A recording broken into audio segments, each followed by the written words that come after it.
Hello, everybody. Hello, everybody. Hello, everybody. Like, share, comment, subscribe, become a channel member where you'll get access to all archive videos. Support independent media. Super chats enabled. Super thanks for the replay gang. Cash App, Venmo, PayPal, Dr. Thunder Music. All one word, spell out the word doctor. And if you'd like to feed me sandwiches, well, all methods apply. Sandwich gang in the building. Don't mess with my sandwich money. I am Dr. Thunder, and this is Two Dads React with with Tony from God Rules, and we're coming at this from a Christian worldview as two lame married guys with kids, um, you know, wives and kids. And, of course, we're concerned about what's happening in the world. And so we are looking at this from a sort of family focused, family centered sort of perspective. And yeah, so that's the deal. Today's show, we've got a lot of interesting topics. It's been a minute since we did a show, but we should be more consistent now. The summer months sort of stretch into September and then into October. I mean, my son's playing football, and now he's going to be playing basketball, and he plays in the band, and blah blah blah. And Tony has more kids than I do, so so he's running even more wild than I am with the kid stuff. But yeah, I just had a birthday. Let's see here. When was it? It was 17th, so not that long ago. 17th of October, and so that was good times with the fam. Let's see here. What did they? I mean, I got some shoes, and probably my favorite gift was some slip-ins, some Skechers slip-ins. Now, I'm going to give you a little context with this. I had knee surgery on September 3rd because I ruptured my quadricep tendon, total rupture. It was not great, and sounded like a gunshot. It's like pow, and people ask me, were you at the gym? Were you doing this? And I was, it's definitely OMS, old man syndrome. I was walking down a flight of steps and I missed a step, and that did me in. So went to the specialist, and they told me 4 to 6 months for total recovery after the surgery. But I actually am doing quite well. Went back to PT. I've got PT tomorrow also, and they told me I was 90th percentile. So I'm looking for something like, I don't know, Christmas time, maybe just after the first of the year, to be pretty much back to where I was. I don't have to use the crutches anymore. I have a brace I can use on my leg, but I can actually walk around pretty well. I still have a limp and stuff, but pretty well, even without the brace and without the crutches. So I'm doing all right. But I told you that to say that those slip-ins come in really handy. It comes in really handy, because I don't know if anybody's had a issue with your knees or joints and like that. It's really, really difficult to get around when you have to keep your legs straight. One of your legs straight. So anyhow, it's been eventful. Had a lot of stuff going on, but we're ready to get back at it. We're going to be talking about there's rioting in Europe, Spain, France, and Ireland. You got this No Kings protests happening. You've got all kinds of things erupting around the planet.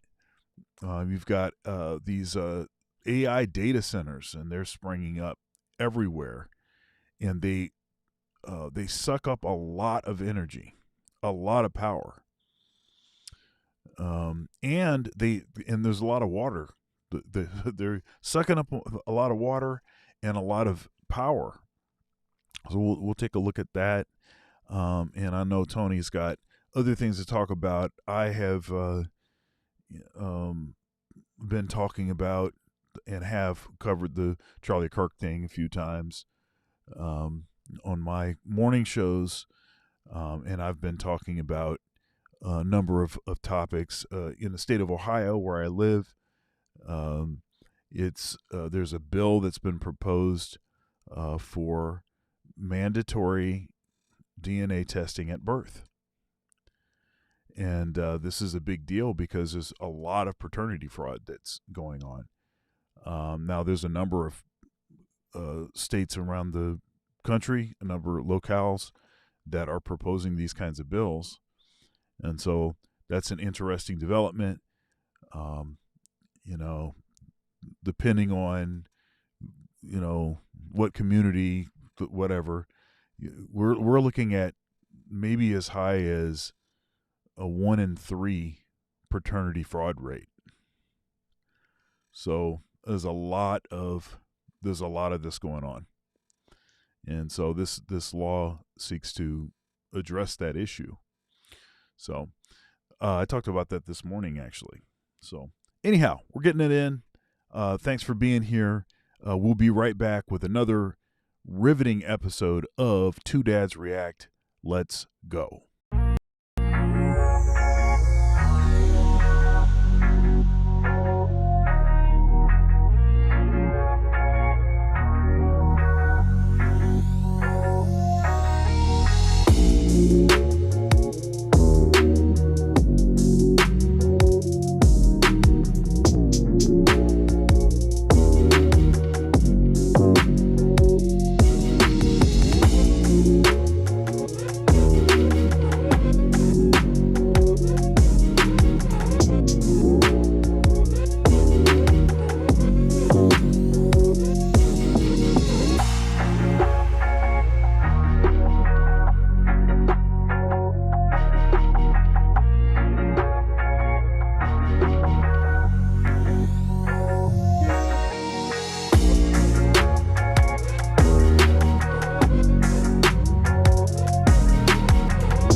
What's happening, man? How you doing?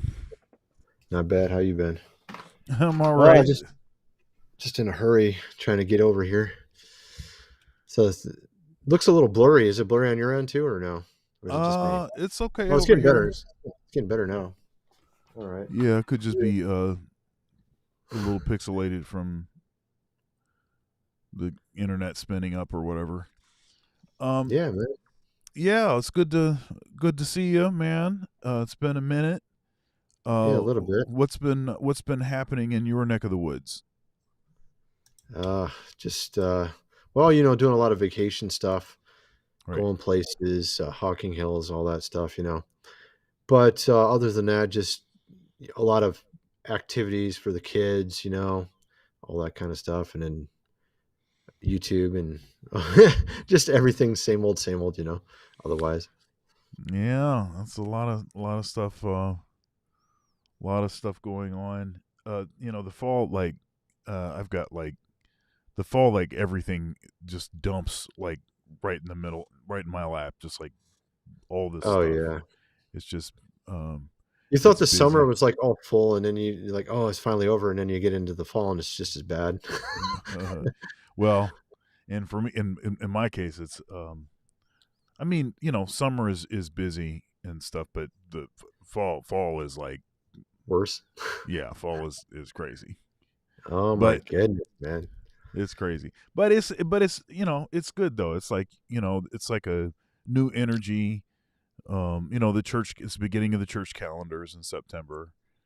And so So that's how old like are a you now? 71 or ha ha 71. 51. I'm 51. I'm just messing with you, dude. Yeah, I'm I'm 50 51. or 51. Yeah, I hit the big 50. And Uh-oh. you got a birthday present there, your leg, and Oh, right, exactly. Yeah, I actually had that a bit before my birthday. It oh was yeah, right. but it has been I forgot your birthday was in October. Mine's in July. yeah, We're guys, we don't pay attention to that stuff really, 20 but yours is like July 20 something. 29th, yeah. 29th. Okay, yeah. 29th. You're October 17th, you said? Yeah, October 17th. Yeah, it's If I can remember anything, maybe I'll remember it next time. Get on Facebook and say happy birthday, right? It's about the only time I ever get on Facebook is on my birthday, literally. Literally, I mean that's almost the only time I ever get on Facebook, just so I can yeah, have the I'll tell you, I only use reactivate it. Facebook for family stuff, for posting about, like, maybe telling somebody else happy birthday. I'll post music stuff on there, like, I'll promote concerts and stuff like that, but I don't use it for anything else because that place, it is, you Pretty I good, mean, you can't it's an echo chamber. You can't say anything that even remotely seems political really. and it be apparently the wrong kind of political, you know. Well, I noticed people that start trying to put political stuff on Facebook, they don't get any traction at all. It seems like they don't get anything. Like, They get a lot of traction if it's a certain kind of political stuff. And oh, if it's, like what? Like what? I don't know because I don't pay attention to Facebook. yeah, But yeah. So if it is, I mean, it's like the usual stuff. Like the No King stuff is all over the place on Facebook. so is it like basically heavily promoting the left side of the political aisle? Absolutely, 100%. Okay, It's because I it's noticed the people heavy. that were conservative on there wouldn't get any views. Yeah, Like it's literally nothing. very, it is very leaning a particular direction. Like That's I pretty. even had, look, it is so, I think, toxic over there. I posted something. I have a band. It's the Black American Heritage Big Band, right? Mhm. And it's an all black big band, and it happens to be all guys. And I posted, we're having this engagement, we're having this gig, and it's a big deal.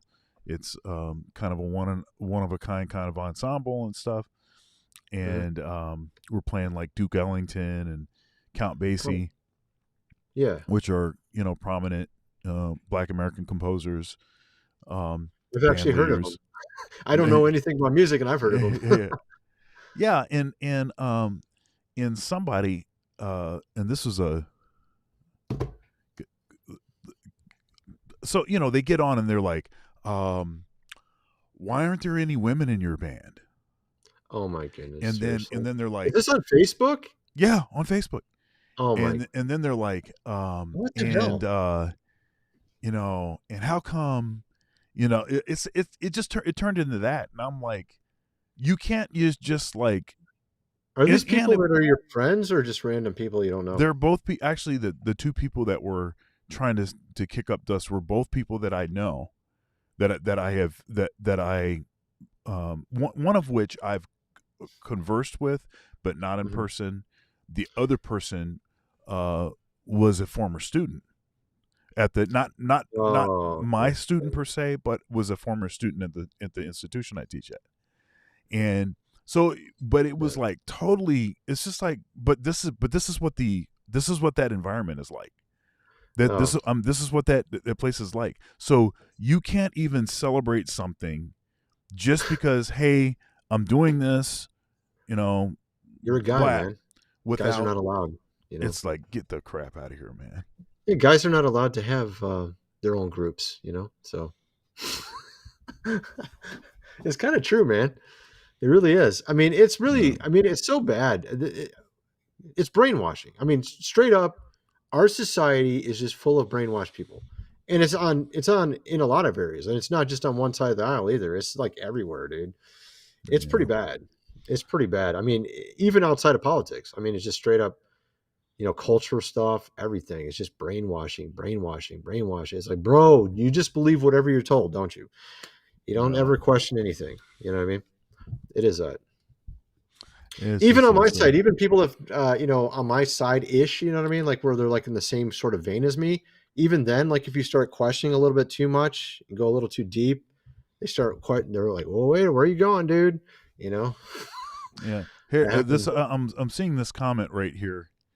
Um, in apparently people don't understand. Uh, they don't understand the origins of. They don't understand what Black American music is. Well, you're a jazz musician, man. Like Right. a lot of So jazz musicians are black. I mean, what the heck, yeah, yeah, dude? right. It's like you're in the Yeah, NBA. Why is there all black people playing with you? I mean, well, most of them are black, not all of them, but like it's like yeah. the same kind of So retarded question. yeah. So this person with their comment. Um, It's jazz, okay? It's not like a heavy metal band here or something, yeah. even though although there And it's is, fun, like, and it's interesting Ice too because Cube, I think Ice Cube or Ice-T has a metal band. I can't remember which one it was, though. One of those 2 has a metal band. I think it's Ice Cube. Oh, is it Ice Cube? One of the 2. yeah, it's interesting.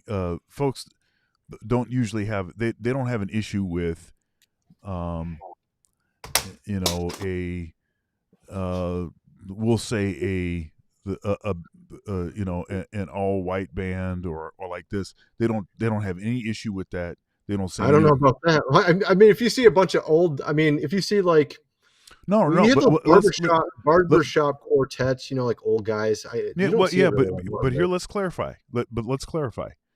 So maybe jazz is metal? Black American music. Yeah. That's what the music is. And so it's would be common in the normal thing for at least the dominant percentage of the folks to be black. That should be like Right. nothing here to see. Yeah. However, You would the think. case is that most of the big bands around the country, there hardly is any black representation at all. Well, I Okay? mean, I'm That's the thinking, well, the music I listen to or my wife listens to, like we don't listen to modern regular music. We listen to like 70s and 80s, and there's like a lot of black groups back in the 70s and 80s, particularly 70s. You had a lot of Soul Train type of music. You know what I mean? And well, there'd be a yeah, I lot of mean, well, R&B and stuff like this. Yeah, yeah, but and that still is pretty we'll call it segregated. There still is a great deal of sort of segregation there. But Mhm. understand my point is big band music, jazz, Yeah, performed predominantly, and in the primary architects of which are Black American musicians, Black American men in particular. But today, if you go to see a big band concert, you would struggle to find even one or two black people in the band. Now, why is that? Is that because black folks are not interested in playing jazz, or is there some other, or there's Oh, some other factors? you're saying in jazz. You're Right. saying like jazz? Oh, Yeah, wow. that's what That's I'm kinda saying. weird. Yeah, That's right. actually kinda weird. Well, Right. I don't follow So the jazz, point so I of the have no band, idea. But, I yeah, mean, yeah, but the point of the I've watched band, you a couple times in concerts, but that was a long time ago. That was a while ago. So, yeah. like But 20 my years ago or something? yeah. Well, the point is, and the whole point of that band is, uh, is to basically give a picture actually of what this music came from, Yeah, I understand to what you're give a saying, like and give a yeah, place for folks that obviously are not being asked to do this in other bands. Um, yeah. so I mean, yeah, there is some that was obviously, the there is point. some But I yeah. didn't have but I don't have an issue. People can take whatever issue they want with me I think having. it's cool. I mean, I think it's okay. You know, this is the problem with our society. We were, you know, you and I grew up in this. We were told like, you know, we should be like not have any borders, no color, all this kind of stuff. But actually, I think you should. I mean, you have to embrace your culture. You can't let your culture die. You see in Europe right now, like in Ireland, for example, like for 20-year-olds, there's just as many 20-year-olds born in Ireland as have come into the country outside the country, meaning like immigrants. And a lot of these immigrants are not white, obviously. So like Ireland, it's like losing its culture. It's losing it really quickly. And you could say this with any country. You want to be able to embrace your culture, love your culture. It's not racist to love your culture. And it's so funny too, because like I've seen these videos. I don't know if you watch Paul Joseph Watson. You've heard of that guy, Paul Joseph Watson? Um. He used to be on with Alex Jones back in the old Oh, days, okay, but okay, I got you. All right. yeah, he would always he's from England. So he would do all these videos about what's going on in England, how it's falling apart. And he had a guy from India go to France thinking he's going to Paris thinking, oh, it's gonna be an awesome trip and lovely and stuff. He gets there and it's like there's people on the street just throwing trash everywhere. You know, there's just like people sitting out there. It's like they imported the culture from other countries into Paris. Now Paris is no longer Paris. You know what I mean? So when you do that, you like destroy your own culture. If you like don't allow people to have pride in their heritage, you know what I mean? Yeah. So Okay. So this right here, this is just false. You know, rock is dying because it was used to corrupt the masses. Rap is more easily influential. It's rap and black culture that are the best corrupt. So so when he says rock, maybe he's talking about the satanic part of a lot of rock back in the old days. Um, yeah. So I don't. well, there's bad stuff in both rap and Yeah. rock. I don't look. I don't have to justify. Like if somebody is Jazz is not the same celebrating. as rap. Yeah, Jazz yeah, is but nothing like rap. yeah, but I don't have to justify. I don't have to justify people like rapping about killing people or hurting people Well, or videos where women don't have any clothes on or lewd, lascivious behavior. I don't have to defend that, and I'm not going to defend that. well, Um, no.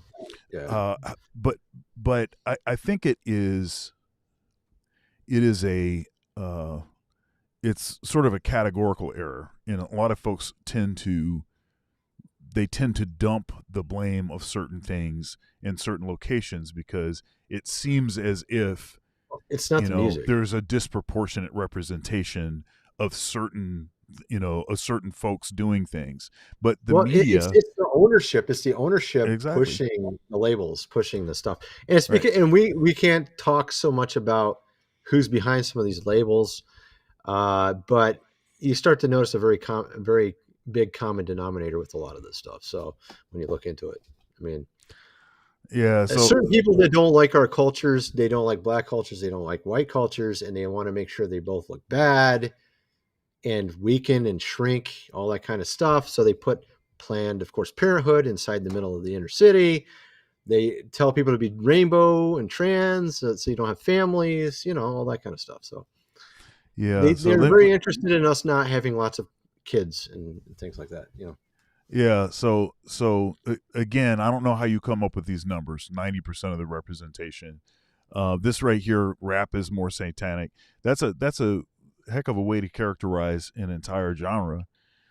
Well, Um, I mean, back in the 80s and 90s, you had a lot, well, not so much 80s, for like 90s and onward, you had a lot of Satanism in certain metal. I used to listen to metal all the time. I was a big time metal when I was in college. It's so weird that you and I are good friends because like you were playing music and you had like, you knew like 12 or 13 musical instruments. I knew zero, but we like to play video games together. We like to weightlift together. oh We had yeah. everything else. We had everything else in common other than music, probably. Uh, yeah. So that was the difference between you and I. But I mean, I was into metal music and rock, and you're Okay, into and by the that. way, rock is Black American music. By the way, so I think what you're trying to Black. do is you're trying to Well, it's both. disproportionately Yeah. characterize whatever you see as negative as being black, but actually, rock is black music. So is country. So is bluegrass music. So is folk music. So is anything that has a backbeat. So is anything that has blue tonality, polyrhythm, and Folk improvisation. music. So you're Sorry. saying like some of the modern stuff you're saying with regards to some of these genres, they got some of their ideas because all these ideas go between all the music. You're like, oh, that's a cool sound. I'm going to bring it into my Yeah, song. 100%. Yep. Yeah, and you Yeah. So saw and that with them so even is blending uh, metal and rap together. yeah. So You know, like so Lincoln really, what it Lincoln Park. is, and folks don't understand this, but because they don't study music like this, I don't expect everybody to understand.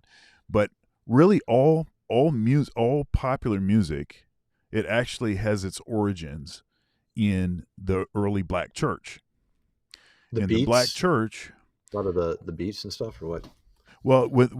the black church um, uh, had these camp meeting revivals, which took the sort of gospel tradition and made it personalized it, made it more a little bit more about people telling their own story as a testimony, and then that's actually where the blues comes from.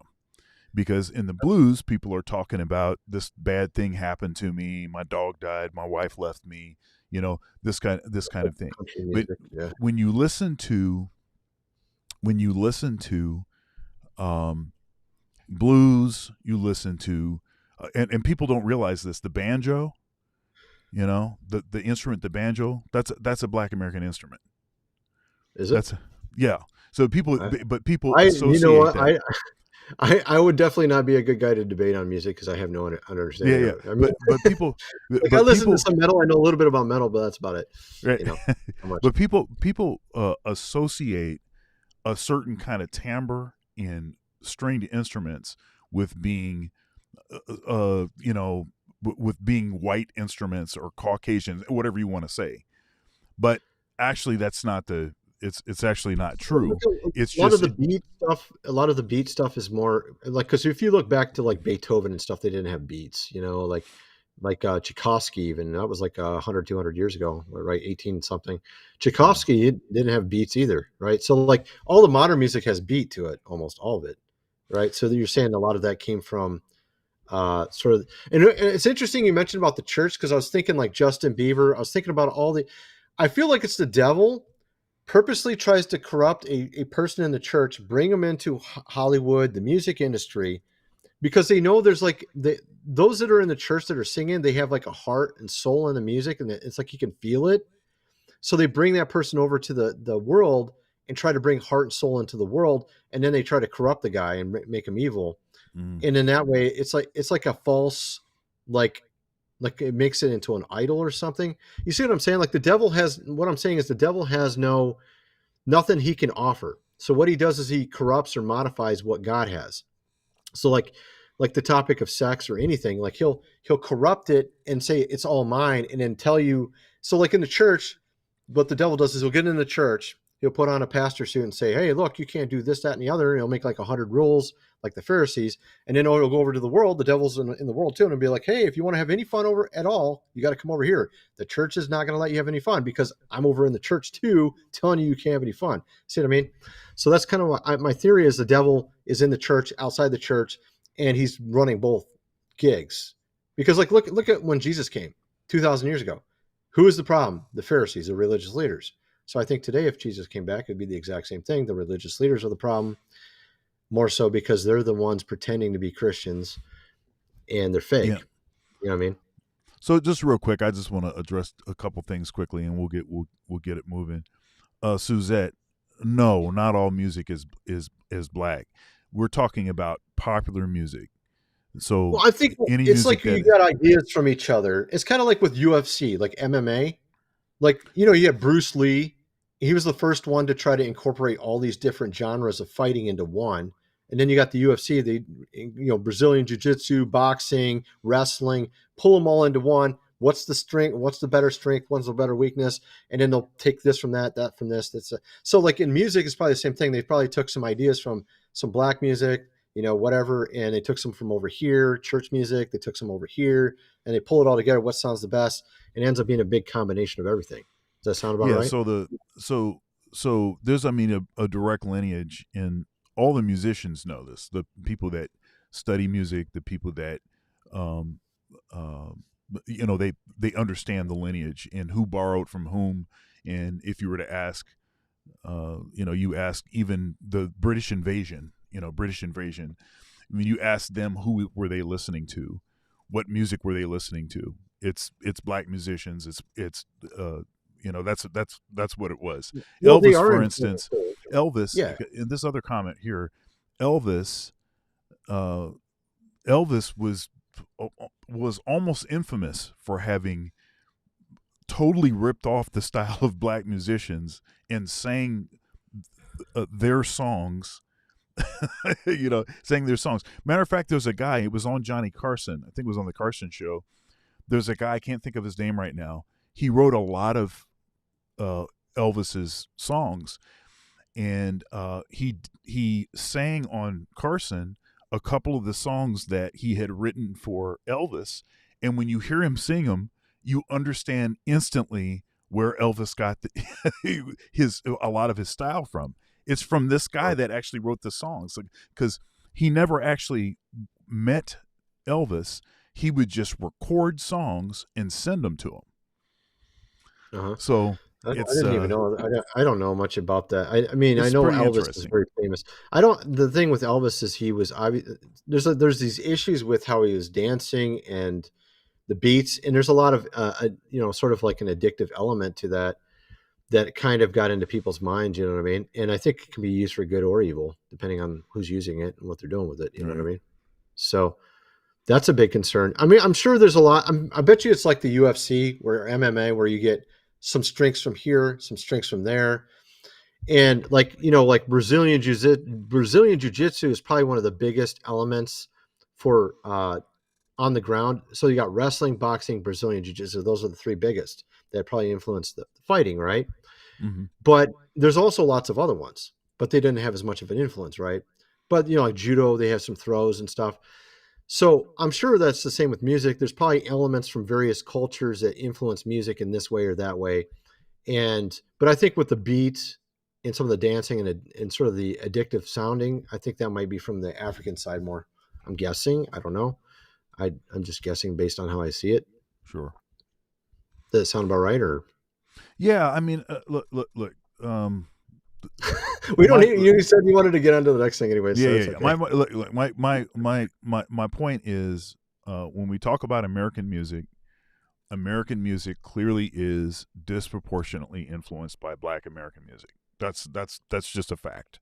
There's going to Okay. be people that argue with you though, because they're going to say, look, they might have taken something a long time ago from whatever, African American or black guy, and then they brought it over here, and then like 20 years of them developing it over here, it has a completely different sound now, way different sound. Nothing, Yeah, nothing remotely like. that's not a thing. I think What you're saying metal. is, yeah, what you're Metal. saying is not actually a thing. It's Of course. a what I'm saying is there's a direct lineage. You can follow the lineage. It's very clear. Well, Now, that's what I that said. doesn't It could mean, be a lineage, but they modify it when they get it over to themselves. yeah, no, You know what I'm I mean? not saying, Someone can obviously, modify, make obviously, all new stuff. obviously, if people write their own songs, I don't have any issue with that. What we're talking Yeah. about is the style.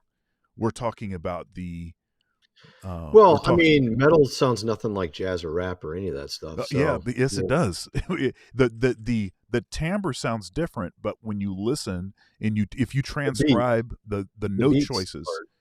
yeah, Yeah, when you transcribe the notes that are being played in the uh, context that they're being played, it's yeah. they're improvising like jazz musicians in a different with a different timbre. I'm telling Well, you, there's a lot there's a lot that you can accomplish by changing it just the sounds completely instrumentation. different, though. Yeah, it sounds completely different. Maybe because of the speed and the type of instruments they use and how they do it or whatever. Right. I mean, the Yeah, distortion. I don't There's. know. I mean, there's. Look, I'm not saying that there's no originality, that there's no that there's no Well, input. That's not the. well, That of isn't course. the point. Yeah. Because you're like jazz musicians, they make up their own stuff all the time, right? So Yeah. it's the same with The only reason, actually, honestly, the only reason I even brought this up was because it. You know, if you can't have a someone big triggered band. you in the comment section, man. Yeah, but but the only reason I brought it up is because if you can't have a black big band understanding the history of this music, if that seems like some issue to you, Well, it for there to seems be a weird. black big band, I Uh, mean, are you going to be Dude, it's jazz, advocating? man. Yeah, then that's I just Like, don't it I would don't be see the cool issue. even if it was metal. If it was like all black dudes playing metal, it'd be just very unique and interesting. I mean, it'd be kind of cool. And maybe that's what Ice Cube's got. I don't know. Probably not. He's probably got some white dudes with him. But I mean, it would be kind of cool if you had like it'd just be like a kind of like a unicorn or something. Like it'd be like all white, whatever, something that you never expect whites to do. You know what I mean? It's just like a Yeah, hold unicorn. up. Who's somebody's saying something about playing guitars in Africa? Who said that? I didn't say anything about Africa. I'm talking about American music. Get the crap out of here. Well, Anyhow, no, it's because of all those it's all those clips on X of them finding some people that are like natives that never seen technology over in Africa, and they'll give them like a bottle of Coke, and they're trying to bite it. You know, they don't even know how to drink it. You know what I mean? You've seen it? You ever seen those videos? I mean, there's like a bunch of weird videos like that. They'll go to Africa to some place that never seen technology, and it's kind of like going to like that island in Indonesia, right? Where there's like no people have ever been. No, it's off the coast of India. No no, people have ever been there. I can't remember what it's called, and you end up dying if you go there. I forgot what that one's called, but like yeah, any Indian tribe that's remote, they're not going to know anything about technology. So right. And yeah, this right here, what all music originates from black people? I didn't say that. dude, People this is don't know funny. how to listen to what you Well, say. I think you're triggering people, man. You're triggering people. Well, I It- mean, in a sense, you got triggered, and now you're triggering them. So it's pretty yeah, cool, but I don't know actually. what. But I'm not saying anything that they're saying. I didn't say all music originates from black people. No, Why would I I say think that? what Sean's trying to say is it's kind of like it's akin to like MMA, where you have Brazilian. Like Sean's basically saying, well, the this music is kind of like akin to Brazilian Jiu-Jitsu, which influenced heavily MMA, but it doesn't mean that only that came from MMA. I mean, there's like wrestling, boxing, there's judo, there's a bunch of other ones that influenced MMA as well. It doesn't mean that this one, but he's saying that there's a more of an influence from this one side than others, is what he's saying, I think, right? Basically, so that's what I think he's saying. I don't even want to get into the debate because I don't know anything about it. I'd probably get crushed because I don't know enough. But we can get into some other topics. You're like Sure. you're getting triggered by the comment section, man. We haven't even got No, to the I topic didn't. of the I video. absolutely did not say this. What you're saying right here, I didn't say all music. I was talking about American music, American popular music. That's what I was talking about. That was Well, all I was talking about. isn't Tchaikovsky Russian? It's Russian, right? Yeah, Tchaikovsky. Tchaikovsky. I love Tchaikovsky. It sounds way better than Mozart or Beethoven or any of those guys. But that's a Hmm. Russian. That's Russian, So, uh, we were going to talk about a bunch of other stuff. Let's get into some of these other things, man. Let's get Yeah. into some of these weird things going on around us. What do you got for us? What do you got? You got any clips or something, Sure, Sean? I got all kind of stuff here. Let's You got see some. You here. got some black musician stuff. Just joking, man. Just go. Let's see here. Maybe to trigger folks, I'll put the picture of my band that I was talking about on the screen. and then they'll You take go an to like issue. your church is almost all white, isn't it? I'm guessing because you go to like do you go to Greek? You go to Greek I Orthodox, go to right? an Orthodox church. There's a few. Actually, there's actually a few more black people in there Oh, you brought some in, than or there you used to got be. some. There's a few more, They but saw that you were there, and they're like, "Hey, no, no, let's no, go and no. check That that out." has nothing No. to do with that. There's what's actually But isn't happening it Greek is, Orthodox is usually white though, isn't it? More so. well, what's happening. I'm not Greek Orthodox. I'm Orthodox Church of America, OCF, Oh, that's right. But I think you OCA. started in Greek. Didn't you start in Greek No, though first? mm-mm, Oh, okay. Maybe I'm wrong. Okay. no. All right. I mean, I was married at a Greek Orthodox church. Okay, maybe that's where I got it from. I Yeah, because yeah. my sister's Russian Orthodox, and I knew you were married in a Greek one or something. All Yeah. right. Yeah. Go ahead. Yeah, but and it's interesting because the OCA church and the Russian church are closely related. Oh, okay. A lot of folks that immigrate from Russia, they'll go OCA because it's a way for them to still be somewhat connected with like a cousin church, but then also be learning English, getting their English together. Oh, okay. So that's pretty interesting. But there's like an explosion of converts that's happening across the country. Charlie Kirk, probably part of it's Charlie Kirk. Oh, well, it's not just that; it's also Steven Crowder is saying he's Well, going to become Orthodox. what I'm You heard talking about about, what are you saying that you think that this explosion is due to Charlie Kirk? Well, I think I think that's a fraction of it. I think it's a big fraction but I think also you have what's that guy that's always on? What's the guy who was always arguing with the chicks all the time into Orthodox? I forgot his name. Uh, what's that channel where they have all the chicks on the panel and then he gets on there and he's talking? What's that show called? Are you talking about whatever podcast? Yeah. Is his name Andrew something? Oh, no, The no, guy no. that's So okay, so there's Brian, who is the not host Brian. of that, The other one. and then Yeah. there's the Andrew Wilson. Andrew Wilson. And So he's the one. He's got a Apparently friends. website or a channel called The Crucible. Yeah. He's friends with Steven Crowder, and apparently he's got him to become Orthodox, or he's becoming Orthodox or something now. So No, yeah. So, no. there's a lot Andrew of Wilson is Orthodox. but he's bringing Steven Crowder into it now. He's becoming Orthodox now, from Protestant to Orthodox. Oh, that's interesting. I saw a clip of him saying it.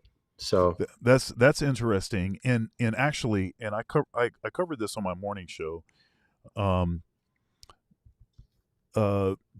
Jeremiah, I'm sorry, just Josiah Trenum, who is an Orthodox priest. He's got a church out in California, and Yeah. he is friends with this other Orthodox priest or scholar that has a podcast that interviewed Charlie, and this was not that long before he was assassinated. And Josiah's hope was that he would be able to meet Charlie because he had a lot of esteem for Charlie, because in particular because his daughter, one of his daughters, was like very influenced by Charlie in a positive way. So he wanted to have some conversation, but apparently Charlie was starting to say certain things that were voicing some exception with Protestantism, generally speaking, and was looking for a certain kind of continuity. So that's pretty interesting. Well, I think so. A couple things. First, Jordan Peterson, right, and his daughter Michaela Peterson, I think her name is.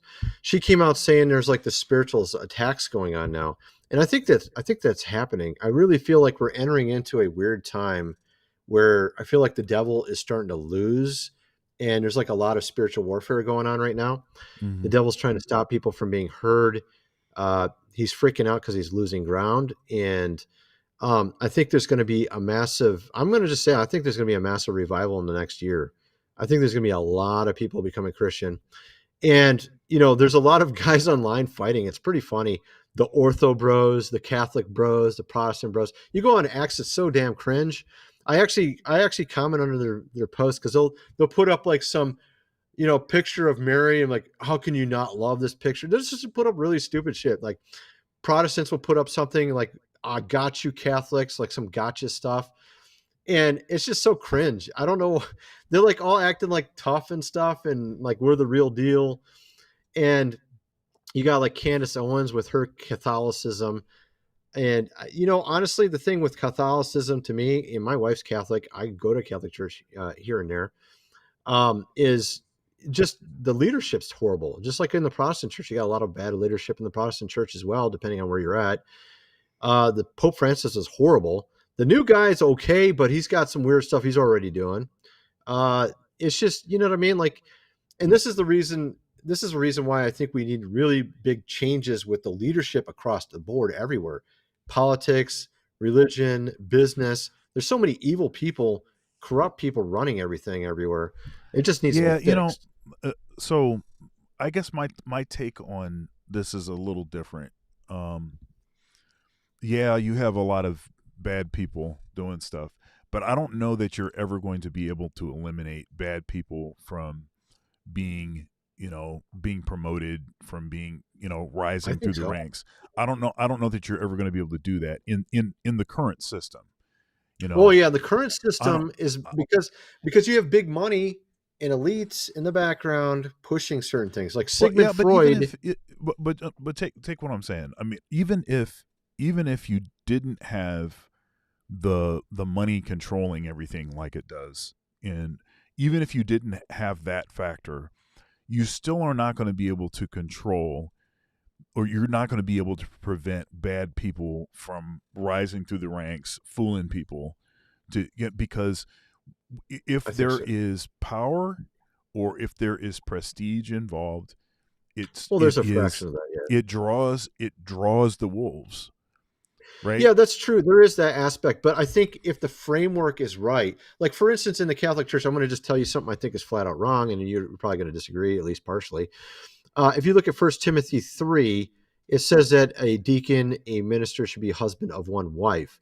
Then you go, a bishop, deacon should be a husband of one wife. Then you go to First Timothy 4, Paul predicts the future. He says, but in the later times, some shall depart from the faith, giving heed to doctrines of devils, deceiving spirits, forbidding to marry, commanding to abstain from meat. So one chapter later, he's saying, first he says, these are the rules. Minister should be a husband of one wife. But guess what? In the future, they're going to make rules saying you can't marry. And that's literally what happened in the Catholic Church, because about 940 years ago, and I actually have a article. I go through all the popes that banned priests from inheriting property. They banned priest marriages. They straight up they straight up broke marriages. I think it was Pope Innocent. I can't remember which one it was. Pope Innocent the something literally broke up these priest marriages. They were already married. They just straight up broke them up. And so this happened around 1139 AD, and this was a fulfillment of the prophecy in Scripture. But no Protestants know about this. No Catholics Mm. know about this. Nobody knows about this. I figured it out. I've never heard a Protestant ever say it. They always just come up with some weird stuff to use 1 Timothy 4:4. So that's just one example. And I think if the framework was right, that these priests could marry, you wouldn't have all the problems that they have in the church, where you get weird people in there that want to do weird things with, of course, younger, Yeah, people. yeah, but You know what I mean? here's the so here, a general issue with this is, so one, yeah, I don't think that um, uh, banning priests from marrying is the right way to go. You can be a celibate priest or a married priest in the Orthodox Church, so that, whatever your calling, whatever your path is, it's fine. Um, but where I take issue is, I don't think that requiring priests to be celibate um, is the huge factor that people give it credit for, as far as that whole pedophile business that was going on. Because when you look at the numbers, now the Catholic Church is the largest. It's the largest church, so they're going to have bigger numbers of whatever the problem is. They're going to have a bigger version of it because there's more of it. But uh, the Protestant churches are about the same number of these sort of you know, the preacher or ministers doing stuff that they're not supposed to be doing with kids. Well, okay, It's about the same number, and but right. where it really is crazy, it's not in churches at all. It's in schools. Yeah, That's I know where about it's that. like way worse. Well, see, here's the thing, though. So it makes sense logically that a priest should be married because he's pastoring a flock, and so a very much a smaller flock would be a family. So if you can handle a family, then you could handle something like a church. Is the idea? So maybe it has something to do with how you interact with the people in the church, and I think there's a factor there. Another thing I noticed is that everything changed about the last few hundred years. So, for example, the marriage structure changed, the family structure changed, how they looked at science and religion changed. You go across the board, every single topic, it changed. So, like for thousands of years, they had marriage a certain way: one man, one woman, or one man and multiple women. That's all, literally thousands of years, always that way. All of a sudden, last couple hundred years, oh, we got new ideas. You see what I mean? So all these things are brand new stuff, and I think this is all intentional by the devil to essentially reframe and restructure everything, so then he can control and manipulate it easier. That's what I think a Yeah, lot of well, this it's like is. so like I'm saying. I mean, I don't have an issue with a priest, a bishop, or a deacon being a celibate and not being married. I do have an issue with a policy that says that you can't be married and be a bishop, Yeah, a priest, or a deacon.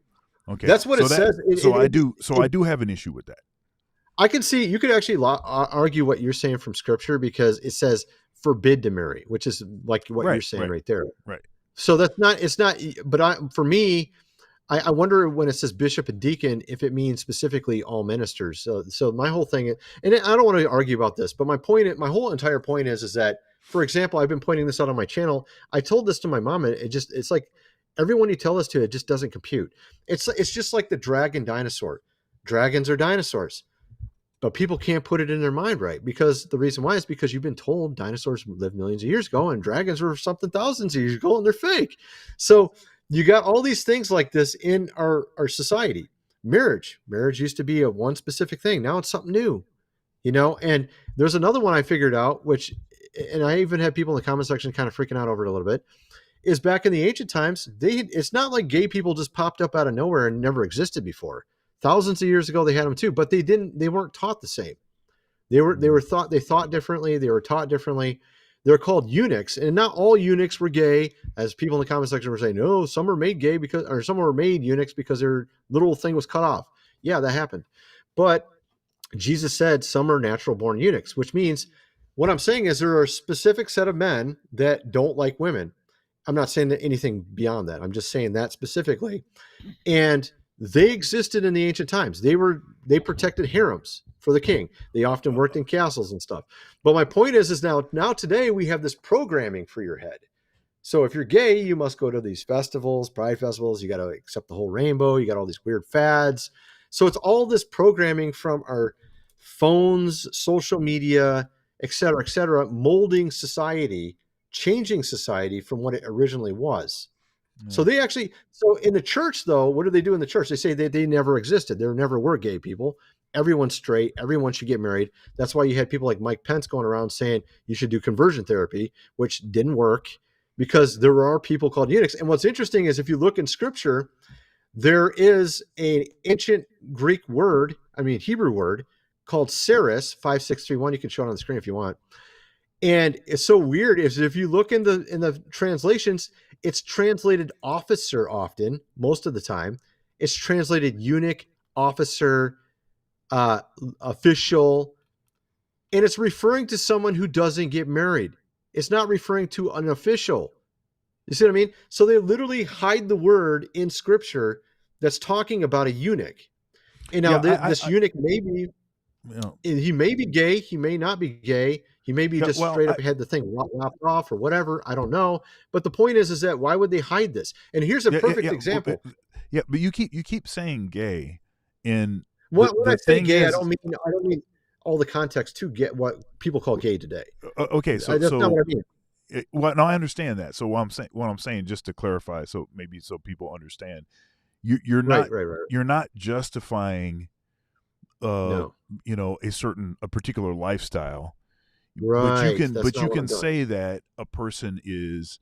You could, I mean, I would even be willing to say that perhaps somebody is oriented a certain way, or they're not oriented as heterosexual, like they're not they're not sort of possessed by the idea of reproducing, you know you know Yeah, I'm saying that my simple definition is they're a man that doesn't like women.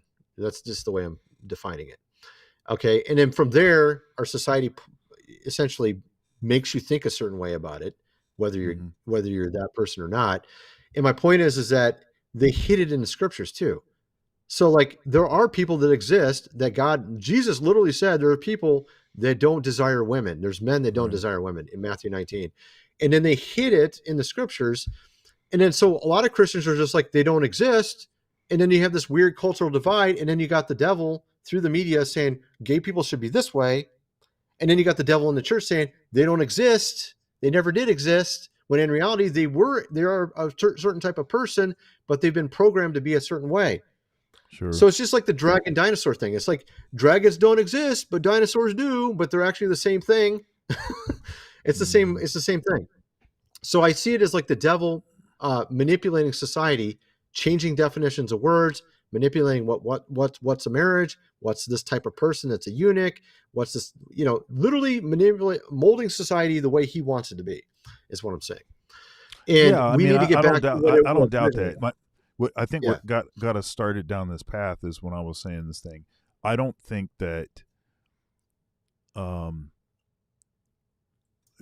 under our current dynamic, in other words, prior to the second coming of Christ, prior to the end times, prior to the great reset, however you want to term it, I don't see there being a way to prevent bad people from from being in powerful positions.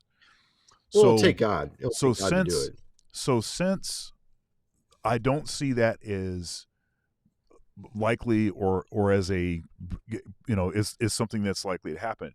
Instead, what you have to do is the structure itself has to have certain kinds of checks and balances, so that when a despot gets in there, when Yeah, somebody that's gets good. in there that is no good, the system itself, the way that it's set up, in the allegiance, the to tradition, to the way that things have always been, to you know something that's deeper than somebody just saying the Holy Spirit told me to do this, but something that actually has history and continuity. you you, You're you talking about need like the something that Orthodox has Church. you need something that has roots. You need a structure that has Yeah, been a history. certain way, so that when somebody gets in there and they start doing some monkeying around, everybody knows that this is hogwash. I mean, it's too easy to verify that this is not the right thing. Have you heard the story about, there's this preacher Marvin Winans, and No. again, it's one of these, he's got the $1,000 line and the $2,000 line, and people are walking up there giving him money like this. This woman comes up, Okay. and she's got a small boy, a boy with her, a young boy, I should say, with her. Hmm. And the young boy hands to Marvin Winans this envelope, and this envelope has $1,000 in it plus 235. So it's got 1235 in it. He chastises her. He says, "That's not what I told you to do." I said, "This is short. I told you 2,000." Okay. Really? Now, What now, the heck, now, man? notice this. Now, notice that he doesn't refuse taking the money. He takes the money, right? But criticizes her in front of the entire church, And this thing has gone viral. It's Oh, gone this has gone viral. viral. This is a video or something? Yeah, I mean, there's footage of it, and then there's a lot of people have commented on it because it's a really Well, bad look. Because it it just looks like you're ripping off this old lady that tried to yeah. come up and be generous with her giving. She gets Well, chastised because it's not enough money. is this a Protestant? What is this church? Yeah, Marvin Winans. It's This sounds probably like like a this sou- it's well, it's like the Didache, the Didache speaks against asking for money like that all the time. The Didache is an early Christian handbook. yeah So if Christians actually read some of these traditional books outside the Bible, like the Didache, yeah. they would know this is a bad minister, straight up. Yeah, well, they would know that a lot of ministers are bad ministers, but anyhow, all of that prosperity gospel stuff is but that's Yeah. what it looks like. It looks like this guy's living high on the hog. This woman, who by the way, she even Okay. says, "I know that Shouldn't give him a I penny, know man. that 1235 is not the full amount, but I'm working on getting that other $800." So she Dude, was going to bring the other 800, but he criticizes her for not having the money right now to give her. She shouldn't have gave a penny to him. She gave a penny to 100%. him. As soon as he Yeah. said that, she said, "You know what? You don't need this money. You're Yeah. right. You're right. You know what? I need to take this punishment, and I shouldn't be able to receive the blessing from this ministry, from Look, sowing a The, seed. the So blessing is a let me get that curse. money back." The blessing's a curse anyways, and be like you're giving money to an idiot. All right, Pretty okay. much. Let's try to play a couple of these videos, at least so that video All is right. somewhat about what I said it was going to be about. All right, Well, here we go. yeah, go ahead, man. Go ahead. Here we go. This is so we got some breaking news here. See what we got. Where did it go? There it is. Let's close this. Here we go. Dublin is on edge. What began as a small protest has now exploded into 2 nights of violence, leaving the streets shaken, a police officer injured, and 6 people under arrest. The spark? An alleged sexual assault near an asylum hotel. Hundreds gathered outside the former City West Hotel, now an asylum center. What started as anger quickly escalated. Bricks, fireworks, and bottles were thrown at Garda officers. A police van was set on fire. Even a Garda helicopter was targeted with lasers. Commissioner Justin Kelly called it for what it was, a mob intent on violence. Tensions grew after a 26-year-old man who required an Arabic interpreter in court was charged with sexual assault. The accused's background has fueled fierce demonstration over Ireland's asylum and migration policies. Water cannons were deployed for the first time in the Republic of Ireland. Locals say their anger isn't just about one man, it's about what they call an open-door policy they feel has gone too far. But here's the big question. Is this about justice for a crime, or is it a warning sign of a much deeper divide brewing in Irish society? Drop your thoughts below. Should the government tighten its migration policies or focus on tackling extremist reactions? Follow News Pulse for more breaking news as it emerges.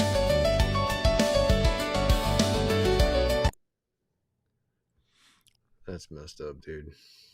Yeah, let's keep going. We got some more. Well, We got some, it's the irony of they're a Catholic country, Yep. and because of all this weird stuff taught to us, they don't have as many kids now, and now you have to bring in these immigrants to maintain the population level. This is intentional, to which destroy is the crazy. culture. I Which think. is crazy because Catholics traditionally are Yeah. cranking kids out like crazy. So it's like Yep. stuff is all backwards.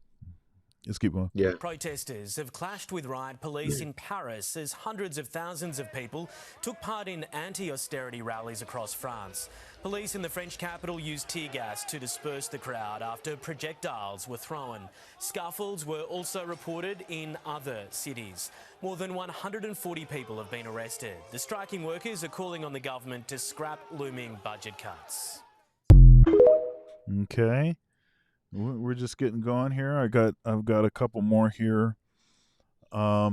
We've got this here. Americans need to follow Spain. Spain's another place we got stuff going on. In Spain, hundreds of thousands of workers and students walked out of schools and workplaces Wednesday in support of the Palestinian people, calling on the Spanish government to sever ties with Israel. Huge crowds marched in Barcelona, Valencia, Bilbao, Sevilla, and Madrid. My conscience wouldn't allow me to be home. It's taken so long. It's been 2 years for people to mobilize and say, stop the genocide. Spain should cut economic and diplomatic ties with the Israeli government. They speak nice words, but until we break ties, Israel will keep on doing whatever it wants. Is this still going on? I thought it was. I thought they had a peace deal. Let's see what's going on now.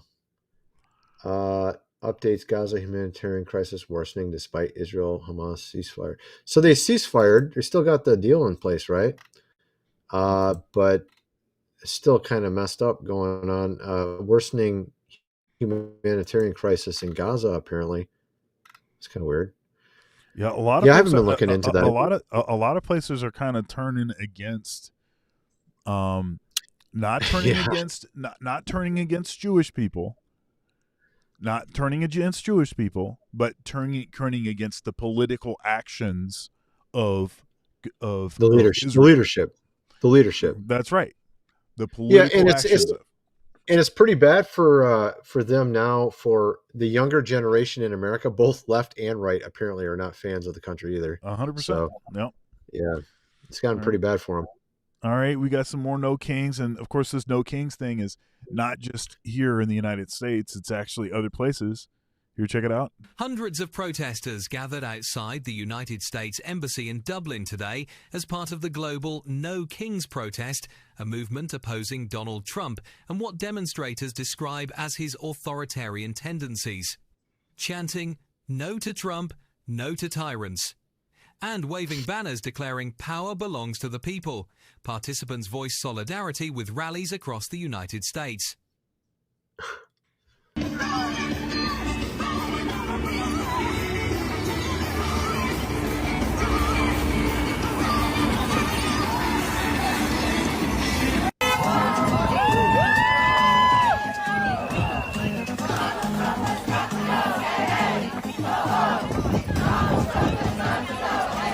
United States is not a democracy, by the way.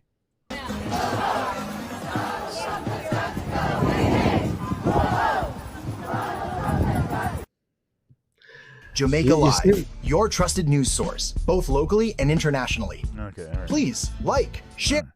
All right. I just think it's kind of funny who's been funding it. $300 million from various foundations, including Ford, Warren Buffett's, Tides, Soros. There's like about 10 of them. Yeah. It's like grassroots. It's not grassroots, dude. It's not grassroots at all. And not only that, it's the worst kind of, like the stuff that I see, especially, you know what has created most of this issues and most of this fake outrage stuff? It's white liberals. I'm sorry. It's white liberals. Particularly women. White liberal women. 100%. 100%. Yeah, most of it. It's like, come on, man. Yep. And particularly older ones too. There's a lot of old people in this too, man. It's just kind of funny. Yeah, it's a bunch of boomers. Some boomers. Yeah, it's like, dude. It's like y'all. I thought you and I were old, man. We're not even boomers. We're Gen X, right? Yeah, we're X. Yeah, our parents are boomers. It's like, come on, man. All right, let's keep going. So there's this huge Amazon data center near Montreal, and I wanted to find out how much water it was using for cooling. So I asked, but they wouldn't tell me. Then I asked the city, and they didn't know. And that's a problem. The city couldn't give me an answer because that building in Varennes is not equipped with a water meter. So as I began researching a bit more, researching other data centers in Canada and around the world, what I found was that when it comes to how much water they consume, there's a lot of secrecy and there's not a lot of industry oversight, even in areas that are dealing with water shortages. For this story, we spoke with David Mayer, an assistant professor at the University of Toronto, where he teaches municipal water engineering. Canadians that live live in dry areas should care a lot about AI water usage. That water is needed for agriculture, it's needed for cities. Canadians that live near large freshwater bodies should care about the water usage of AI because it takes a lot of energy and carbon to treat and move our water around. We're in the midst of a very intense AI data center construction boom. Like, all the big tech companies are racing against each other to build the infrastructure necessary to expand their AI offerings. So just for an example, think of the city of Phoenix. There are 60 data centers in and around the city of Phoenix. They consume something like 670 million liters of water every day. And the city of Phoenix has such a severe water shortage that there's a moratorium on new housing developments. And so you can kind of see this tension here between where the AI industry is going and the water resources that are currently available. So one of the interesting things we found is that in many ways, Canada is an ideal place to locate a data center. We got lots of cheap renewable energy in the form of hydroelectricity, and our cooler climate means you can use outside air to cool the server rooms, meaning you need less potable water to run the cooling system. At the same time, climate change means that outdoor temperatures are rising, water levels are going down, so it's not clear how long these ideal conditions will be in place for the tech industry. I think there's an awareness in the tech industry that their water use is it's almost a problem. They realize, the tech industry realizes that if they don't get this right, if they don't get this right soon, opposition to their water use will ultimately be a limit to the development of the AI industry. Okay, what were you going to say? I'm going to show my screen real quick. You know, you've heard of Billy Bob Thornton, right? He was in this show called Goliath. And they actually, one of the seasons, it was all about this, where they were doing corrupt business with the government, this one company is taking all the water, and it was sucking the water from all the other land, and they had a drought and their crops were dying, right? Right. And so what I'm thinking is, he said they have no meter on the water going in, which means they're probably charging you and I for that water. You see what I mean? That's what they're doing with the electricity, because all these data centers are causing the electrical bills of everyone around them to go up. I'm wondering if they have no meter on the electricity that they use as well, and then they just charge everybody around them to pay for literally everyone's paying their bill. And what's so funny about it is these AI data centers are going to take your job. So you're paying for a place to take your job. You're literally funding something that's going to take your job. And you're not even allowed to say no to it. Your bill goes up. That's right. What the hell? That's insane. That's so bad. All right. That's even worse. That's even worse than you training your replacement. You know, like you're at a job and you train your replacement and they fire you. It's like worse than that even. So this is a bit more on the same sort of topic. Here we go. Giant warehouses are popping up across the US, more than 2 every week. They feed AI algorithms, store photos, and answer our questions. Hey Google. A data center campus like this can consume as much power and water as an entire city. And many of the biggest server farms are emerging from the desert. But there's no official record of how many of these are being built, where they are, or even who owns them. To be honest, I've never really run into so much resistance for records than this project. Big tech companies often go to great lengths to hide the details. So we decided to build a map. I wonder why. What we designed is a system to see not only the individual location of each data center across the country, but also where they cluster. And for some, these clusters are appearing too close to home. We went to meet people who say having data centers next door is affecting their health.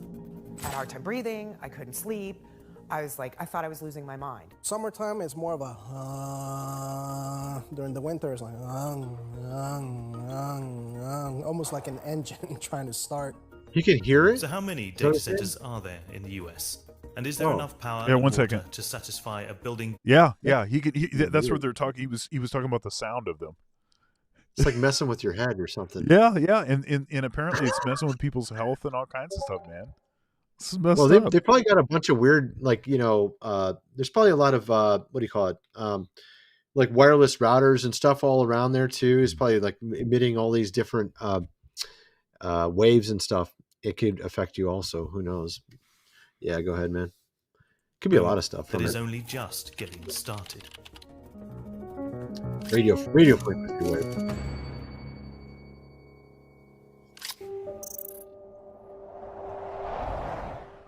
Where I am standing now is at the middle of the data center capital of the world. This is Loudoun County, Virginia, otherwise known as Data Center Alley. And it may not look like much from down here, but just take a look from up above. These are Amazon data centers. Zoom out and you can see tech companies tend to build data centers in clusters, where there is a reliable power supply, access to enough water, as well as tax breaks and affordable land. But of course, these tend to also be places where lots of people already live, like Santa Clara County, California, or the most heavily populated part of Arizona, Maricopa County.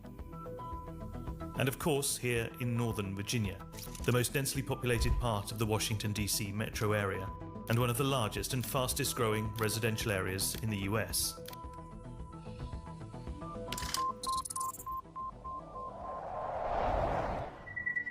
Yeah, I mean, I was the fourth homeowner in this neighborhood, fourth to occupy a house in this neighborhood. Donna Gallant has lived on this street in Prince William County, Northern Virginia, for the last 30 years. All very peaceful until 2021, when things started to change.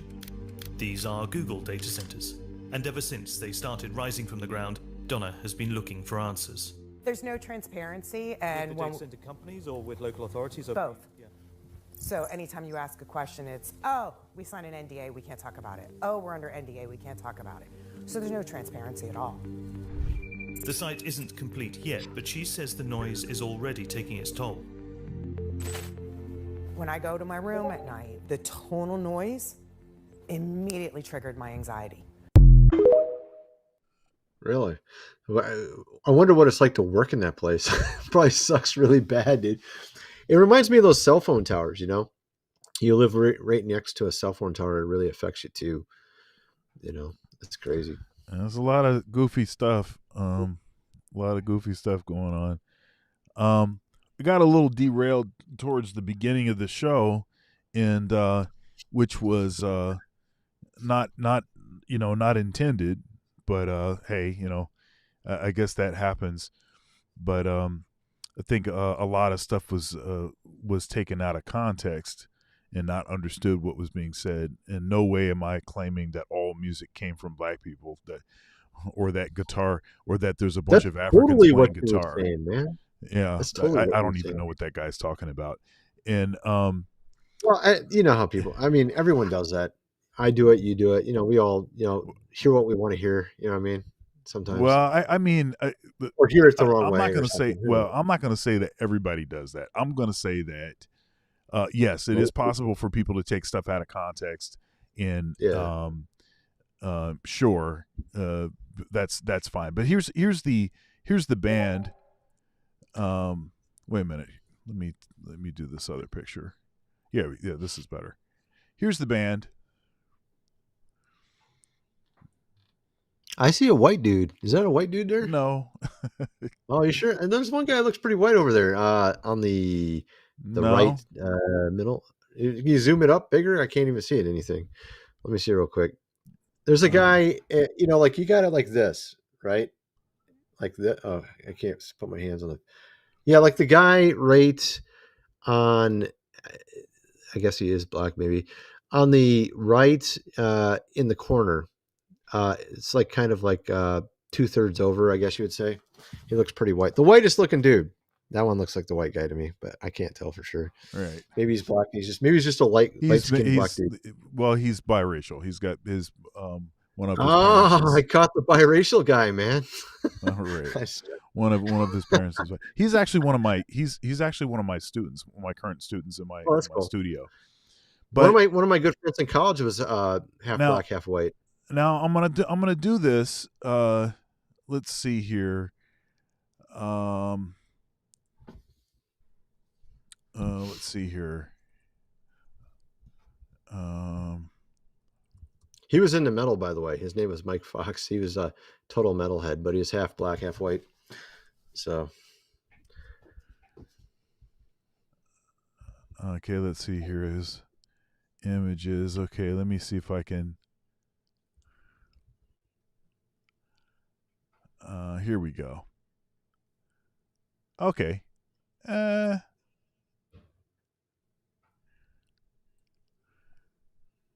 So here's a big band, and this is actually a little bit more colorful, if you will, than usually, because you see that there's a looks like a black trumpet player in the band, but you look at the rest of the musicians in this band, and this is U of M, University of Michigan. So this is the typical look of a big band. This is the typical look of a big band. So the point of me doing this band was to say, well, first of all, we know where this came from, and it's more akin to this picture than it is to that other picture that I showed you. And then the other thing is, as an outlet to give people an opportunity that obviously are not getting opportunities if the tendency is for the bands to look the way that band that I just showed you. So that was the point of the band. Yeah. And it kind of makes sense though, like with a college, because you have like, what is it? Like what a percentage of the population is African-American? Like 15, 10, 20? I can't remember. Well, I mean, it's that U of M is a PWI. So, I mean, you're not we got a lot of engineers. We got a lot of engineers there too. I'm thinking so it actually makes sense because there's like 2 or 3 of them that are black. So that's about right. Like 15% or whatever or something. I don't know. Okay. So it was more like 1 in that picture. I thought I saw 2 or 3. Yeah. Well, I mean, it might've been 2, but the point is, there's a historical context, which is more like the picture that more like my band. And then there is this other context, and nobody has an issue. Nobody says an issue at all with that particular context. And yes, that's at U of M, and it's a PWI. Is that jazz? Yeah, that's right. That's a jazz big band. That's the point. So what I'm saying is both bands are jazz big bands. One is more keeping in. It kind of looks like an orchestra almost. Is so big, It's kind of like an orchestra type thing a little bit. I mean, it has the same size. To me. Both of them are the same size. Yeah, it just looks like, to me, it just makes me think orchestra for some reason, just looking at it, because I'm not. No. It's just because they have their instruments and they're in sweep seating. So you have the trumpets that are standing up, and then you have the trombones, and the saxophones are sitting down, but the trombones are on a riser, so they're a little bit higher. But my son plays the trombone, by the way. My son's playing. He plays trombone. Kellen. Yeah, he's also pretty good at tuba, they say, but he just does trombone. So he's just that's a pretty common double for a trombonist, especially if he's going to play like bass trombone. Yeah, if he plays. He was showing me a bunch of weird instruments the other day. These massive, there's these really gigantic versions of different instruments. Apparently, I didn't even realize that. Does he play? Is he play? So how old is your son? 12. He's 12. Okay, so he's probably playing a tenor. He's probably playing a tenor trombone. It probably doesn't have a trigger on it. Yeah, I don't know. Okay, he just got it recently. He's just barely started it, literally. Okay, so it's a tenor trombone. Yeah, so he's playing a tenor trombone. Yeah. Yeah. Did you get him? Did you get him a metal one, or did you get him like one of those P-bones? Oh no, it's metal. It's one of those I think it's rent to own type thing. It's like from Sweetwater here in Fort Wayne. Sure. Where I live. There's like a company called Sweetwater. They sell instruments. Yeah, I'll tell you, the plastic technology has gotten really good. I have a P trumpet right here. It's plastic. It's a plastic trumpet. It's a good instrument, actually. Huh. I didn't know you could do plastic. I always thought they were metal, Yeah. So they make P-bones too. It's pretty interesting. That's cool, man. All right, man. I don't know anything about that stuff. No. You already know that, though. You know me. I was hanging out with you all the time. We used to play video games all the time. That's all we used to do: weightlifting, and play video games, and make big jokes and stuff. Get in trouble. Yeah, and by the way, I do have a doctorate, and it is in music. and so when I was talking about the lineage and history of where the music comes from and who is influenced by and where the origins and stuff like that, I do know what I'm talking about. But that's fine. It's all right. That's cool, man. So I don't have a doctorate except for maybe no. This is not. You have an engineering. You have an engineering degree, but I have a degree, but it's not a doctorate. Underwater but you have basket an engineering weaving, degree, so YouTube, you're fine. But that my comment wasn't about you. My comment was, as if I'm pulling stuff out of my butt. Whoever's in the chat saying all kinds of crazy stuff about, oh yeah, well, you know how guitar, it is, guitar in Africa and blah blah blah. Somebody asked it's me like in the old days, question. everybody would argue about cars or instruments or sports or whatever. Look at this. Look at this. Baptists are straight. Blacks are heavily in that. Who started that? I'll listen. I don't give a crap who started Baptist. I'm not Baptist. I'm Orthodox. I used to go to Baptist church. You went to a charismatic when you were younger. I remember that. Yeah. Had that lady preacher. She was pretty crazy too, man. Goodness. What was her name? I don't remember her name. She's like a short Ruth McGill. Ruth, yeah. Dude, she was like she had this stare. She could look at you and just look right through you, you know what I mean? Like she was in charge. Look, and then she always hung out. She always hung out with that girl that was a basketball player. I remember that too. I don't remember her name. Yeah, that was weird. She was short too, I think. Right? We almost got kicked out of the church once. Remember they had the bouncers come up to us because we asked them too many questions. I think you and I went up front once and asked a couple too many questions about a guy ministering there, and then they got the 300-pound bouncers up there on us. 250-pound bouncers. We were like skinny young guys back then. Yeah, I don't even. The ushers or the bouncers, you know. That stuff is goofy, man. I still can't I don't think I told you. Did I tell you that? Did I tell God's you this? Anointed. Don't question God's anointed. You remember? Don't question God's anointed. I don't think I told. I don't know. Or maybe I told you this. I don't know if you remember though. But so when I was in college, this would have been about 1997, undergrad, and CBS Sunday Morning did a story on me and music and Phil Donahue. Or no, that wasn't Sonali. That was something else. Yeah, okay. And, Phil Donahue was before that, right? Yes, yeah, but before that. So CBS Sunday Morning, and so they wanted to gather some footage in the church that I grew up in, right? So, so we asked Ruth McGill and her, we asked her if it would be okay for CBS Sunday Morning to come to the church and just film some to see the environment. And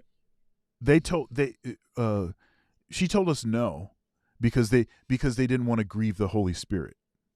That's what she said. Really? Now, I'm going to tell you why the real reason that she said no. Okay? Because the story wasn't about her. Because if they wanted to come there and do a story about her, all of a sudden we wouldn't have to. The Holy Spirit would be pleased. But because they were coming there to do a story about me and not about her, it was going to grieve the Holy Spirit. Well, I only went there a couple times. I know you went there many times, probably growing up. Oh yeah, I grew up in that church. I went to that church all the way up until I think I only went there like a couple years before I went to college or something. I think I only went there like 4 I stopped going there when I was about probably 16 or something. So maybe no, that's not right. I probably stopped going there when I was about 18. No, it might have been later than that because I remember I was dating a girl that was going there. And then we really? sort of you were dating a girl that was going there? Huh? You were dating a girl that was going there? Yeah, I dated a girl that was going there, and this would have been into me actually being in college. So around the same time that this thing was being filmed, it wasn't like I was not regularly attending, or at least attending, I don't know, probably every other week or once a month or something like that, because I came home like almost every weekend from school, especially for the first couple of years when I went away. You went to my school. church too sometimes, right? I think you went to mine sometimes. Methodist church back then. Yeah. Your church, I think I only went there like 5 times maybe. I just remember them saying weird stuff to me, like you can't question God's anointed and just weird stuff. Dude, look, straight prosperity. There was It only was prosperity. Kenneth I remember Hagin. the bookstore in the back. The bookstore with Kenneth Copeland, all this goofy That's stuff right, in there. Kenneth Copeland, Kenneth Hagin. They was big into that stuff. Hey man, have you seen this? There's something on. Oh yeah, Kenneth or Hagee, or talking about John Hagee, Hagin. or no? No, Kenneth Hagin. Oh, Kenneth Hagin. Okay, yeah. Yeah. What, No, yeah. are you hip to? Are you hip to? There's the show. What is it? The shiny happy people or shiny? I can't remember what the name is. Something like Shiny Happy People or something like this.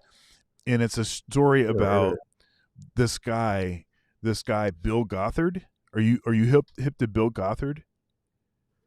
The name sounds slightly familiar. Yeah, I'm so looking he's at like this. Shiny Basically, Happy he's like a People. big cult leader, and he led a bunch of sort of evangelical, kind of charismatic evangelical kind of folks.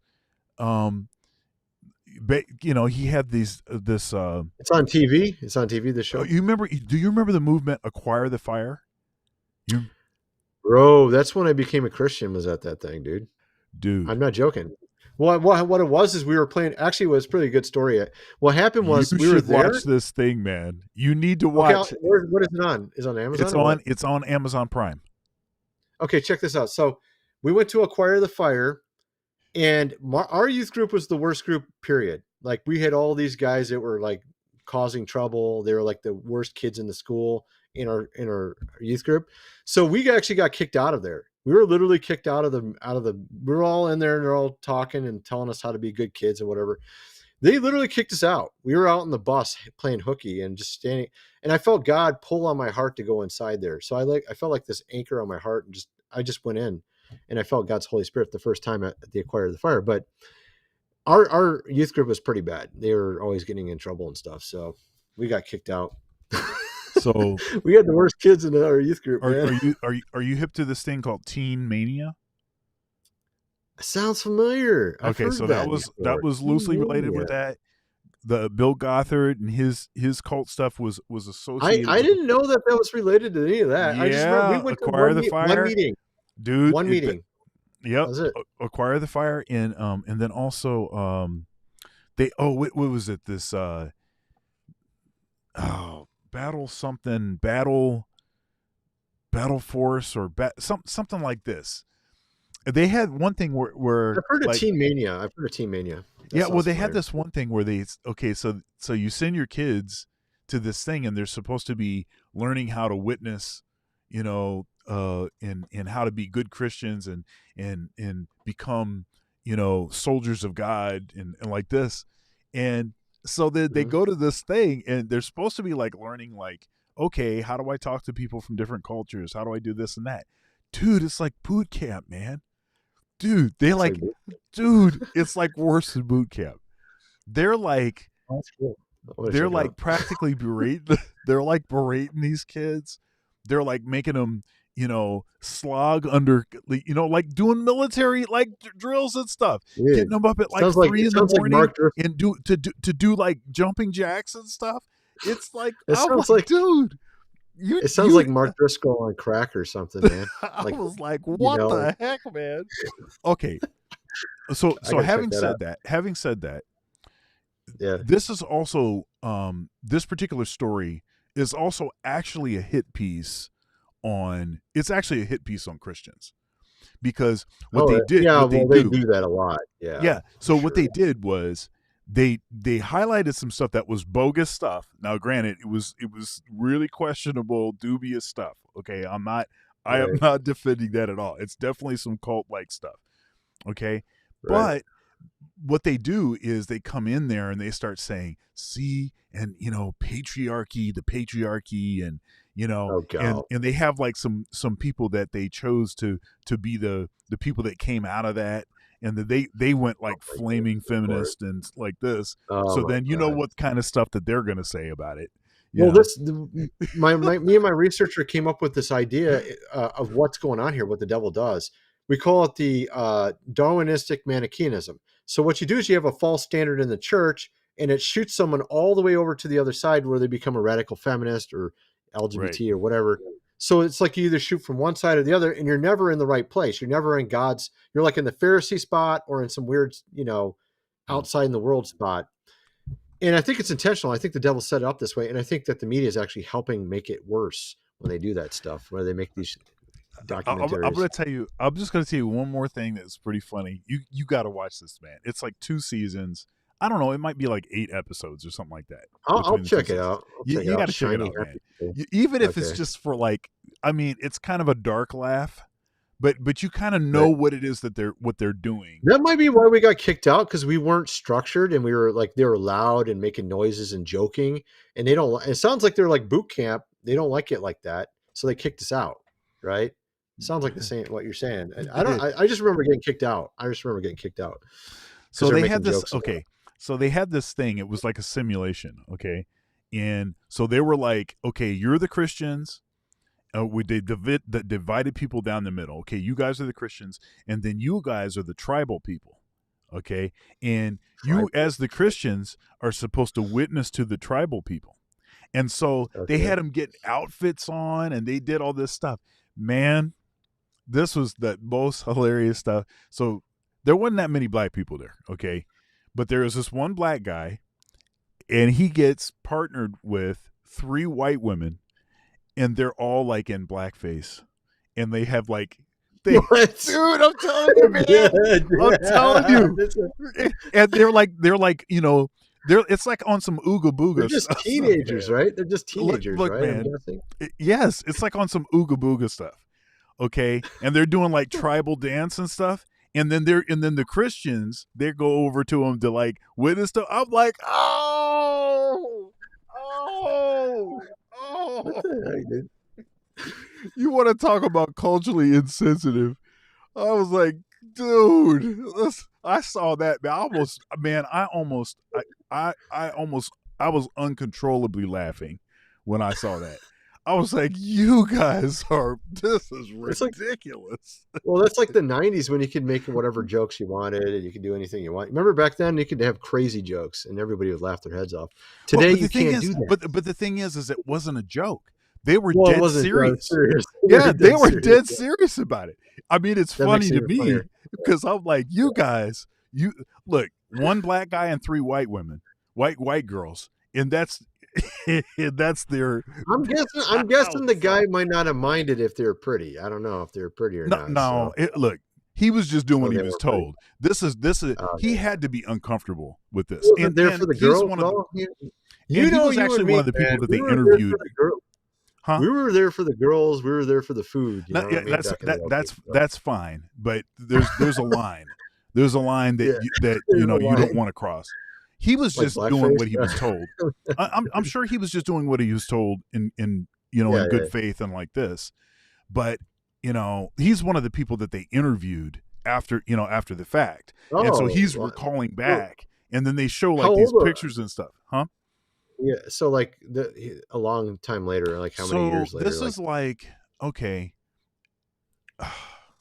Is this like a later Acquire the Fire, like after when I was there or something, or I don't know? Okay, all I did is I only went to one meeting, and that's all. One meeting. Okay, so this particular thing that I'm talking about is not Acquire the Fire. I'm saying Acquire the Fire was affiliated, and they mentioned Acquire the Fire in this. So it wasn't part of it, but it's affiliated. Okay. Well, it was, but they didn't go into detail about Acquire the Fire. They just there was references to Acquire the Fire because it was sort of part of the general movement. And well, you know how people sort of in the universe. Look, some Christians get very serious, but they don't know what they're doing, and then they get into weird places. You know how that is, man. Yep. I'm guessing that's what it was. I mean, look at Mark Driscoll. I mean, I've made videos making fun of him because he was really got into weird places himself. But he's sincere. Even though he's weird and gets into weird places, he's sincere. That's the whole thing. Yeah. I mean, I don't doubt, and the thing is I don't really doubt the sincerity of some folks. Now, it turns out that this Bill Gothard guy, he was. He like, might have been fake. Now he was actually like you know, what do they say? He was grooming a lot of these young young women. I'm starting to notice that a lot of these dudes were doing that stuff back then. Bickle at was it IHOP, International House of Prayer. There's like a bunch of these dudes, man. Even one of them was like a president's guy, one of these ministers. He got caught in some stuff too. Yep. There's like a bunch of them, man. It's like you're saying, these like little creepy dudes get to the top, pretend to be Christian. And so that's you know, and that's a good place to end. You know, that's my thing. Look, sure, we know that there are that there are people trying to do things the right way. We also know that the tendency is for people to go astray, because that's mankind. The tendency of mankind is towards what is it? What's the entropy? It's entropy, right? So so unless you have something that's holding you up and holding you with a particular standard, the tendency is for it to just fall apart and to go into disarray. And so unless you have a structure that is really robust, strong, with a ironclad doctrine that is canonized, that is clear, there's so much stuff that these guys can do. So obviously, see, this kind of movement, this Bill Gothard stuff, that couldn't have happened in honestly, it couldn't have happened in an Orthodox or a Catholic context, because too much of the stuff that they were doing and espousing was clearly anti. I mean, there would be no precedent for it. There would be no grounds for that. So it had to be in an environment, and they actually tended to they were like encouraging people to do the homeschooling thing, because they wanted the kids and the families to be sort of sequestered from other people, so that when they got their hands on them, you know, that it was harder for them to get away. You know, it was easier for them to indoctrinate them. There's a lot of weird stuff. I mean, the world's messed up too. The world's way worse than this. But I mean, the fact is, there's so much weird stuff out there. You know, you can't have a stranglehold on someone's life religiously, because it's just going to backfire. It's going to lead to going all the way to the other side, right? So that's what I noticed. That's why I don't try to have. And that's basically what happened with a lot of the folks that were involved. That's why I try to be very cool. I don't try to like make a bunch of ridiculous rules on my kids. Matter of fact, even my researcher, he went into the occult because his parents were kind of crazy about, you know, how they were bringing him up, you know. He just getting into weird stuff. Like his dad would pretend like the rapture happened and put his clothes out and stuff like that. Dude, like what the hell? That's pretty funny. Yeah, but he's like trying to scare him. He's trying to get him scared to become Christian. Like what? Like, dude, you got to scare him straight. Scare him straight. Scare him straight, dude. Man, I'm telling you, even if when you watch that thing, Shiny Happy People or whatever, when you watch that, especially like the boot camp scenes, I'll check it out, dude. Man, and I know like it's like a dark laugh, and these are like real people that were being this, but it's like, what's funny is like, y'all actually thought that this was preparing you to like preach the gospel. What does this have to do? What does this have to do with being? I mean, it's like they're taking the metaphor too serious on the physical side. You know, soldier in the army of God. You know, no. It doesn't mean that you need to be able to, like, you know, bear crawl for like 100 yards. Like that doesn't have anything to do with it. What do you do? Maybe if you're going to North Korea, I mean, if you're trying to preach in North Korea, maybe it's a good idea. I don't know, but other than that, probably not. I was just like you're in a war zone or something. Maybe, I don't know. It was just like freaking. It's just egregious. It's like so over the top, and like kids are like crying and stuff, and they're like, "Oh, I can't do it," and they're over there pep talking them. Hey, if you don't make it through this, then how is God going to use you? And like this, I was like, dude, you're like torturing them. You're basically like torturing them. I'm like, crazy, dude. I'll check it out, man. Anyhow. Okay, I should, man. I shouldn't laugh about that. I mean, because it's like these are like real people, and they really went through something. But it's I think just you're like, probably. I think you're thinking of like when you were in charismatic church, how messed up it was. Maybe that's what kind of gets you. It's just amazing how much ridiculous stuff those bogus leaders get away with and got away. Oh with. yeah. Well, we're It's seeing just, it now. It's just amazing, man. We're seeing it now. Like they're getting caught left and right now. It's like insane. Yeah. It shows you how many wolves there are. But yeah, man. all over the place. All right. Yeah. Well, we're gonna see you later. We'll try to be a little bit more on topic right from the jump. Next week's video. So see you next time. Triggered. Yeah. All right now.